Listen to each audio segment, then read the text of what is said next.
Yes, my good people, welcome back to our YouTube channel. Guys, angalia hizi photos. Angalia hizi photos. Don't try to swipe up this video. Hizi ni shule za ngome ya William Samoei Arap Ruto, Rift Valley. Hapo ni Baringo County. Hizo photos zenye unaziangalia guys. Hao wanafunzi wanasomea nje. Hizi shule za Baringo County hazijaweza kuwa renovated. Barabara za kuingia pale iko tricky. Hao wanafunzi kufika tu shule ndani ni tricky.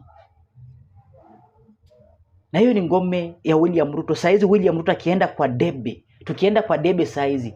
Hizo ndio ngome ambazo William Ruto first of all atakuwa anaziangalia amepata ngapi. Juu hapo ni manyumbani. Hapa ni Baringo County. Wanafunzi wanasomea nje ya mti. Then William Ruto is taking 20 million Kenyan shilling. Kanisani anapeana Jesus Winners pale Nairobi Roysambu. And now guys, mambo yameharibika. Mambo yameharibika completely.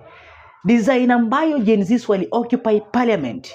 They are now saying they are now going to occupy Jesus Winners on Sunday. Kumechemka mbaya tena zaidi.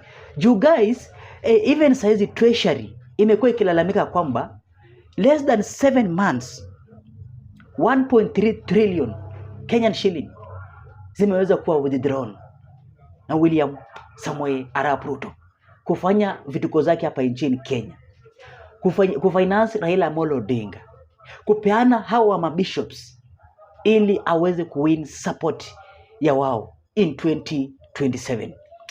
And now guys, in this video don't try to swipe. Guys, utakuja kuniambia kwamba Raipenda ulikuwa na platform. Raipenda ulikuwa na platform. Mbona huku unatuambia maneno? Mbona huku unatumia hiyo platform vizuri kutuambia mambo ambayo yanajaribu kuchemka hapa nchini Kenya? And that's why lazima tuzungumze guys. Lazima tuongee kabla usikize wa Kenya plus Gen Zs venye wamejipanga. On Sunday watakuwa wana occupy Jesus Winners. On Sunday, believe me or not. Guys, ile wakati Gen Zs wali occupy parliament, nilikuwa nimekuambia. But watu wengi wakaanza kusema kwamba no, wao wameshaisikia wapi parliament inakuwa occupied. Hiyo haiwezekani hata na dawa. But ilikuwa history. Kufikia saa 8 parliament ilikuwa ishakuwa occupied na Gen Zs. Kumaanisha even hiyo kanisa on Sunday mambo yatachemka mbaya tena zaidi. I want you to pay attention. Don't try to swipe up this video. But before we listen guys, ensure umelike video.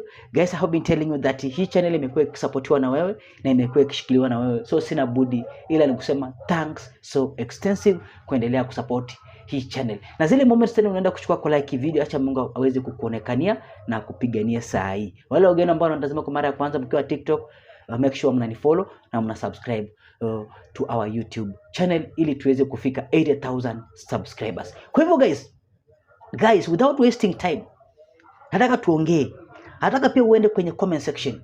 Nitakuwa nasoma kila comment ya mtu na nitakuwa na reply. Juu hii mambo ambayo yanachemka hapa nchini Kenya 20 million. Then William Ruto baada anaendelea kupromise 100 million. 1 2 3. Yaani unahesabu 1,000, 2,000 up to 1 million. Then uanze tena nyingine ifike 100 million. Una promise unataka kupeleka kanisani. Then hapa guys, Kenya inaangaishwa na vitu vingi. Mambo ya SHA inasumbua watu. Hii 20 million. Why is it that William Ruto hawezi chukua hizo 20 million aende aanze kuangalia mambo ya SHA? Mbona SHA ifanye? Aendelee kufix. Hiyo 100 million aendelee kufix pale.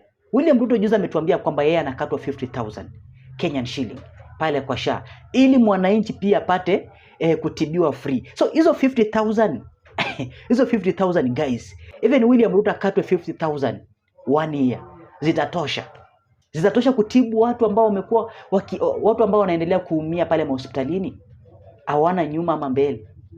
Zitatosha guys. Sometimes tunataka tuongee, but before tuongee guys, pia let us listen to Kenyans wanasemaje mambo ya hizi 20 cash million, na wanasemaje they are now going to occupy the parliament. Sikiza mambo. It has been decided Sunday, the 9th of March 2025, every person on X on Twitter, on TikTok, on Facebook. Okay, tunakutana kama Wakenya kwa Pastor Mwai hapo Jesus Winner Ministry. Tunaenda kumwombea na tutamsamehe, lakini tukisha msamehe, yani tutamsamea baada ya okay, what am I trying to say? I'm trying to say on Sunday Wakenya wameamua wanaenda kumtembelea Pastor Mwai. Kuingilia kazi ya kanisa, acha kuingilia kazi ya Mungu. So, nyinyi watu wa Jesus Winner, if you believe you have the monopoly of collecting tithe and worshiping God, wacha hata sisi tukuje tuonyeshe kuworship on Sunday. Sunday tarehe 9 mwezi wa 3 tuko na nyinyi hapa kwa hapa. If you believe you have the monopoly of grabbing land from the public, grabbing land from the Kenya Defence Forces, mjenge kanisa yenye iko na helipad so that you can welcome more billionaires to give you millions. Wacha hata sisi tukuje tulete mashilingi yetu. We cannot continue like this. That money must be returned now or later. It must be returned.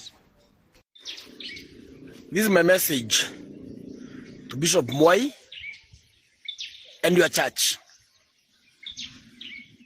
We saw yesterday President Ruto donating a lot of money to your church, and we know that it's a reward because you're one of the bishops who can never or who cannot question the government. When the Gen Zs were killed, you could not talk. You still supported the government. When the people are being abducted and killed, you never talk. When the government is mismanaging this country, you are one of those bishops who will still support the government for your own personal gain. We are telling you, we don't have any problem with what you are doing with William Ruto. That is up to you.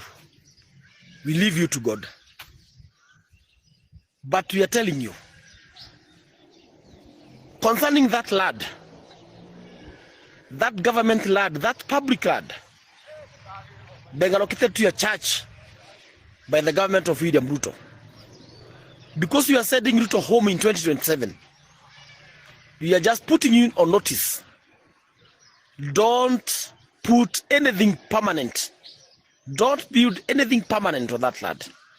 Because the first thing that you do after sending Ruto home, we will repossess that lad in Roysambu. We don't have a good public hospital. We will repossess that lad with whatever that will be built there, and we will convert it to a public hospital. So usijenga kitu yote permanent hapo. We are coming for that lad. Immediately after sending Ruto home, we will repossess our lad back. So today Ruto was at a church in Roysambu and he donates 20 million shillings and makes a promise to raise together with his friends 100 million to help in the construction of that church. And people who are noticeably very young, youthful, I saw in that church, are standing up, clapping for him, relating for him, being happy for him, singing praises. That church, those guys who stood there are a bunch of idiots. Everybody who was there thanking Ruto for donating money that has been stolen to a church are a bunch of idiots. A church that is projected to cost 1.2 billion with a helipad. Who the heck is this God you're worshipping that needs all these facilities in a church? When people in that same church and the neighborhood do not have money to eat, do not have money to pay for school fees. These are the people who are making our country look like a joke. You know very well, this money is stolen. There is no business or any invention that Ruto has brought into this world that can give him 100 million, 120, make it that for the promise he made. And you're there praising him, singing praises to him, you bunch of idiots. There is no God in that church. If anything, that's the devil's church. Emerging details are indicating that this Pastor Mwai and this Jesus Winner Ministries are sitting on government land, public land, owned by the Kenyan Defence Forces. But Ruto, through his proxies, who is that pastor, stole that land and gave it to the church. This same church is receiving 120 million, $1 million from our taxes by the president for building that church. And now you're coming to my comment section saying, oh, I'm getting between the work of God. There is no way people could be suffering in this country, yet opulence is being shown at your pulpit. You're graciously receiving that money when people are suffering, dying in hospitals, in queues, because the system of SHA is not working. And you're here saying, oh, don't come between the work of God and... What? Are you crazy or what? This has nothing to do with God. In fact, I think the devil you worship at that church, there is no way that money will do anything in that church. And if anything, you're going to occupy that church, and you must return public money to public coffers, and the public resources must be used for the right purposes. And even if you do not return that money right now, we'll occupy that church. Even if it's 10 years from today, that money must return to the public. That land must be returned to the public. Whatever the case, it doesn't matter if you have connections to the president. He'll not be there forever. He'll not dictate everything that we do in this country. Nyinyi watu mlikuwa pale Jesus Uju Winners Uju what ministry pale Roysambu. Hey, shame on you. Nyinyi wote shame on you. Na usijue ni bishop wenu ama alikuwa nani. Anacheka tu huko wakati anaambiwa vitu hazi make sense huko. Hii pesa yenye mnapewa juu even no hata imetoka wapi? Mbona hiyo pesa hasiende hospitali? Kuna watu wamefungiwa hospitali, wengine hawana treatment because hawana pesa. Alafu mtu anakuja huko alafu anaanza kusema ati Catholics walikataa pesa, nyinyi sasa ndio mnachukua. Na ni bishop ama ni pastor wenu anacheka hapo nyuma. Shame on you. I'm so disappointed with you. Mpate akili. Today, I want to ask Kasongo the way Jesus used to ask the Pharisees. Ruto, between serving this man called Mwai, who we know is your friend, and serving these children in your background in Baringo County, among them, ni wapi ukisaidia utaona like umesaidia Mungu? Is it helping this guy who is your friend? We know it's not even about church. You are giving him the money because maybe alikusupport. 20 million in donation, 100 million and akuje State House anytime anataka na pick up ama na kanta, kuna pesa mingi sana. While these children wanakunywa matope, hata borehole hawana, hata classes hawana. And you think by now there is a Kenyan somewhere who think you are a Christian. Yesu alisema mtawajua kwa matendo yao. And matendo yako, William Samoei Ruto, it does not even go anywhere near the salvation. It goes all the way to the hell. All things you have done. Yesterday, we have the newspaper headline saying 1.3 trillion withdrawn in 7 months. In an economy that nothing is working. Alafu, Wakenya wakiangalia headline, na waone unaenda cash 20 million, na unaambia mtu aende na pick up zingine 100 million, Wakenya wanashindwa. God, what did we do to deserve such kind of punishment? Was it a punishment? Then, you justify your statement by saying you want to shame your detractors. The last time you used those words, ulikuwa unaambia watu unajenga makanisa because your distractor that time was Mganga Raila Amolo Odinga. Right now you are working with him. Hii kadi haitakula mara ya pili. My friend, if you go last week Monday to Sunday when you have 1.3 trillion withdrawn for nothing, my friend, it has been pure corruption. 144 million missing, 150 million missing, 3 billion, 2 billion every day. Hiyo ndio kazi. Dealership tupu. And you think this time round utakula na hiyo ukora. It will not work. My friend, sometimes kaga chini unajiuliza, why did you take the presidency? Yeah? even a day like today, just pack your things and go home. Sema like hiyo umeiba itoshe, yale umefanyia wa Kenya itoshe, you just go.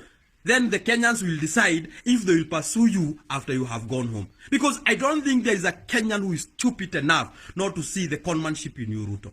These are your people who are drinking matope while you are here kufurahisha akina Mwai, your friends, because they campaigned for you with over 120 million Kenya shilling. And umebakisha miaka mbili uende kwa hawa watu wenye wanakunywa matope wanasomea nje, uanze kuambia ati their presidency inataka kuchukuliwa na watu wengine. Like, how can we be stupid as Kenyans? Yani, I'm telling you, even the people who came in that government, hata maminista wenye utaweka wapya, my friend, they will go and they will become useless like all the way wenye ulieka. Jiuliza wataalamu wote umeweka, has anybody changed anything? Nothing. Awala ungekaa na wakora wako, mumalize Kenya kama mnataka kumaliza, wote mwende nyumbani. Because it's a shame. It's a shame. People don't hate you, they hate your action and they can see it. You are just a con. That's a fact. Mwaisikia hii. Today, some youth, Gen Zs, raided a church, vandalized everything, and mobilization was done in TikTok. And to make things worse, there was a court order that came from the TikTok. Nowadays, TikTok unasikia kuna court. Unaweza pelekwa high court kwa TikTok, unaweza pelekwa court of appeal, unaweza pelekwa Supreme Court. Sasa hii kesi yao jana ilifika mpaka Supreme Court huko TikTok. Na sijui waka agree that church should not be left standing, it does not serve God. So leo wakaenda, wakairaid, wakavandalize anything. Everything that was there, wakavunja mabati na wakaenda na kila kitu. Walikuwa na court order yao ya TikTok. Na nyinyi wengine hapa mnaendelea kudanganya kaongo that kume bila break. Hata hii tano sioni Kasongo akimaliza. I'm telling you for free. We are in a different dispensation. And let me tell you, if these youths, politicians, if these youths, you will not create employment for them, I'm telling you, is a time bomb. Umewaisikia lini watu wakienda kanisa wana vandalize kila kitu, wana raid kanisa? Ni huko juu. Ni huko juu. Ha. Na siku hizi waendi the court, the normal one. Nimekwambia hata ule the turban guy na the wives, mambo yao yote ilimalizwa kwa the TikTok court. I peeped, nikasikia mtu anaitwa counsel, senior counsel. Yes, your honor. A revolution is on the way. If you politicians don't make things right for this country, hizi pesa munaiba, hamtakulia hii Kenya. I can tell you for sure. This is for entertainment purposes only, so family. Occupy State House is trending out of nowhere. Is it because of what Rigidi revealed jana? That allegedly Nabi has withdrawn 1.2 trillion Kenya shillings and stashed it in a container in State House. What? Ama, it has to do with this thing jana, because you know he went to this church jana and he donated like 20 million shillings or whatever. And so guys were saying that church guy, that pastor, whatever he calls himself, actually always correctly predicts the next presidential candidate. So guys were wondering, has Nabi gone to manipulate? Ama, are these churches which receive these massive donations actually laundromats for the cover? Because there's no other way to get that 1.2 million trillion whatever out unless you